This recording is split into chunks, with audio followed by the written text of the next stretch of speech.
दोस्तों चलिए आज के वीडियो में हम बात करते हैं 66वीं बीपीएससी में जो जनरल साइंस के क्वेश्चन पूछे गए थे उस क्वेश्चन को यहाँ पर हम डिस्कस करते हैं। देखिए पहला क्वेश्चन है the sensitive area of the human tongue to bitterness is.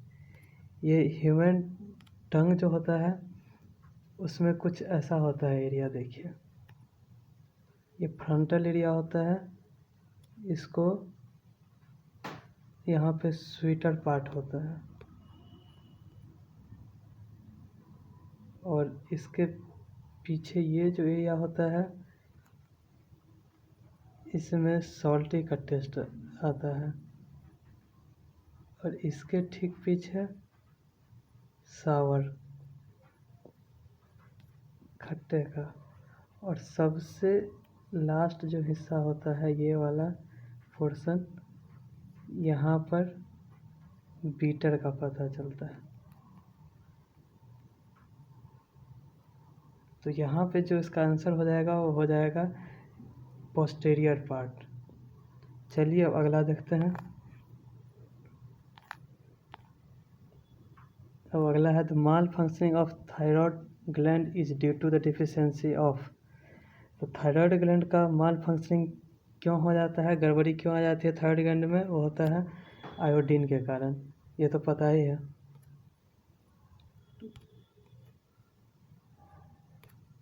Next the Nobel prize for, अच्छा इसको हटाइए, ये जीके का क्वेश्चन है। The female sex hormone is, तो एस्ट्रोजन, एंड्रोजन, इंसुलिन और ऑक्सीटोसिन। एंड्रोजन जो होता है ये मेल सेक्स हार्मोन होता है, इंसुलिन जो पेनक्रियास सिक्रेट करती है और ऑक्सीटोसिन जो मिल्क प्रोड्यूस करने में के काम आता है। तो यहाँ पर जो फीमेल सेक्स हार्मोन हो जाएगा वो हो जाएगा एस्ट्रोजन। तो इसका सही आंसर जो होगा वो हो जाएगा एस्ट्रोजन। चलिए अगला है the vitamin which is effective in blood clotting is. ये तो मोस्ट रिपीटेड क्वेश्चन है, विटामिन के। The poorest conductor of heat among the following is. तो यहाँ पर कॉपर, मरकरी, जिंक ये सभी गुड कंडक्टर होते हैं हीट के। तो पुअरेस्ट कंडक्टर जो होगा वो हो जाएगा लीड।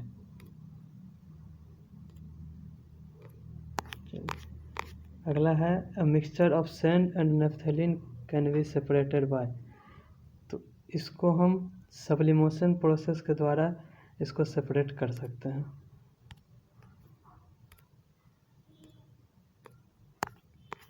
अब है the pH of a solution changes from 3 to 6, the H+ ion concentration will be.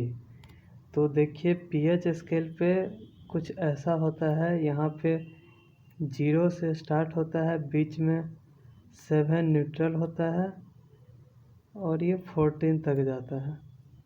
जब आप इधर की ओर जाएंगे तो वो H- का कंसंट्रेशन बढ़ेगा। जब आप इधर की ओर जाएंगे तो यहाँ पर H+ का कंसंट्रेशन बढ़ता है। तो कह रहा है कि जब 3 से 6 की ओर जाता है,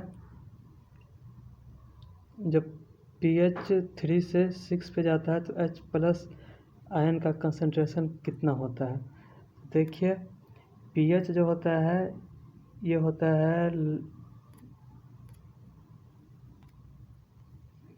log बेस 10 H पॉजिटिव, यही होता है इसका फॉर्मूला pH का, यही इसी को ये डिनोट करता है। तो यहाँ पे 3 से 6 पे जा रहा है, तो जैसे ही जाएगा तो 3 पॉइंट आगे बढ़ेगा pH स्केल पे। तो इसका 10⁻³ टाइम्स ये इंक्रीज हो डिक्रीज। इधर अगर हम 3 से 6 की तरफ चलेंगे इस स्केल पे, ये 7 है, ये 14 है और ये 0 है। तो जब आप इधर 3 से जब आप 6 की तरफ जाएंगे, इसको 3 मान लीजिए, इसको 6 मानिए, तो इस तरफ जब जाएंगे हम, इधर जाने पर H+ आयन का कंसंट्रेशन डिक्रीज होने लगता है और OH+ इधर इंक्रीज करने लगता है। तो यहाँ पे 10⁻³ टाइम्स मतलब 1000 टाइम्स डिक्रीज करेगा इसका पोटेंशियल। तो इसका जो सही आंसर होगा वो हो जाएगा डिक्रीज 1000 टाइम्स। अब है lime water is turned milky by. Lime water milky तभी टर्न होता है जब आपका कार्बन डाइऑक्साइड किसी सब्सटेंस में अगर प्रेजेंट है तो वो मिल्की टर्न्स हो ही जाता है। अब glucose is converted two ethyl alcohol by the enzyme. तो यहाँ पर जो एंजाइम होता है वो होता है जाइमेज। अब है milk is a poor source of. तो मिल्क में कैल्शियम भी होता है, प्रोटीन भी होता है, कार्बोहाइड्रेट भी होता है, विटामिन सी भी होता है, लेकिन रेयर मात्रा में होता है, कम होता है। हालांकि जब आप काउ मिल्क देखोगे तो उसमें विटामिन सी थोड़ा ज़्यादा होता है। तो होता सारा कुछ है, कैल्शियम, प्रोटीन, कार्बोहाइड्रेट, लेकिन विटामिन सी रेयरेस्ट कम मात्रा में होता है, इसीलिए यहाँ पे पुअर सोर्स विटामिन सी होगा। The highest viscosity among the following is of. तो यहाँ पे सबसे ज़्यादा विस्कोसिटी किसका होता है? Water, air, blood, Honey. तो यहाँ पर आप देखिए एयर है बिल्कुल आसानी से फ्लो होता है, इसमें रेजिस्टेंस बिल्कुल नेग्लिजिबल होता है। वाटर में रेजिस्टेंस हल्का होता है लेकिन इजीली फ्लो करता है। ब्लड में रेजिस्टेंस इन दोनों के कंपेरिजन में थोड़ा सा होता है, लेकिन हनी में सबसे ज़्यादा होता है। जब आप किसी भी फ्लोर पे नीचे गिराइएगा तो इसमें आप देखिए विस्कोसिटी ज़्यादा होता है, ये मूव नहीं कर पाता है जल्दी। तो इसका आंसर जो हो जाएगा सही हो जाएगा Honey. The number of neutrons in the nucleus of plutonium nuclide Pu94 242। तो यहाँ पर न्यूट्रॉन आपको बतलाना है, तो ये तो बहुत ही आसान है। यहाँ पे आप 94 इसका एटॉमिक नंबर है, 242 इसका मास नंबर है। तो मास नंबर में से माइनस कर दीजिए, 242 में से 94 को आप माइनस कर देंगे, आपका आंसर आ जाएगा 148।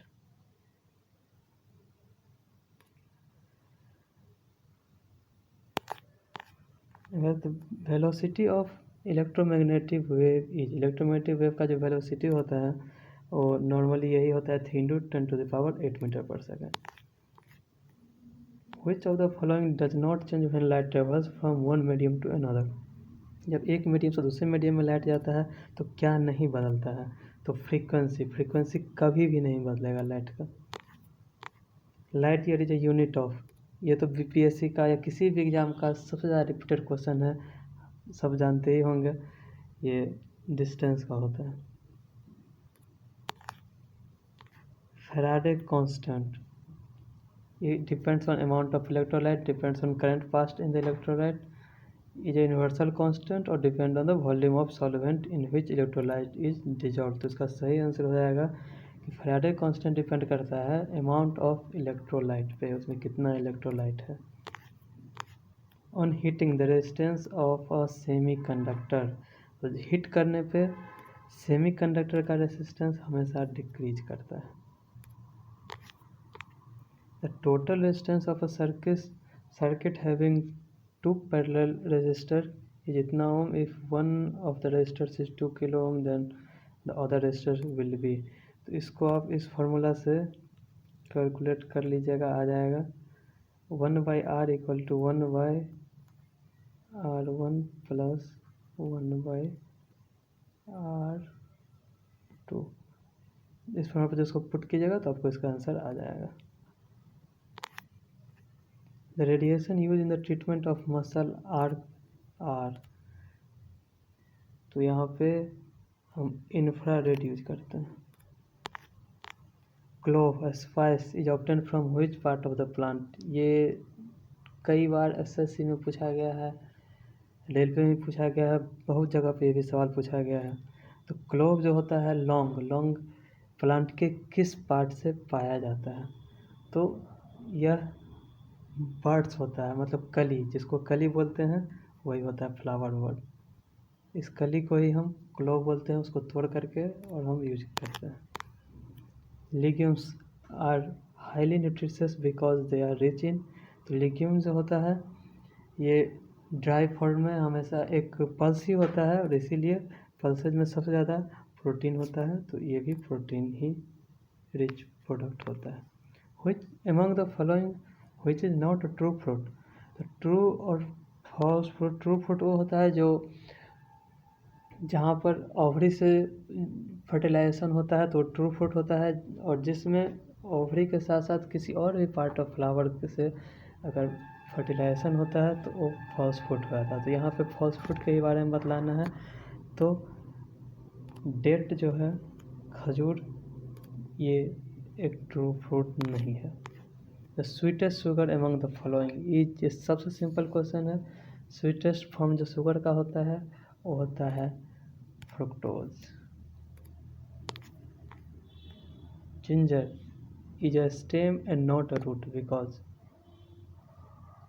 तो जिंजर इसलिए स्टेम होता है क्योंकि इसमें डिफरेंट ऑप्शन है। It stores food material, it has nodes internodes, it grow horizontally in the soil, it lacks chlorophyll.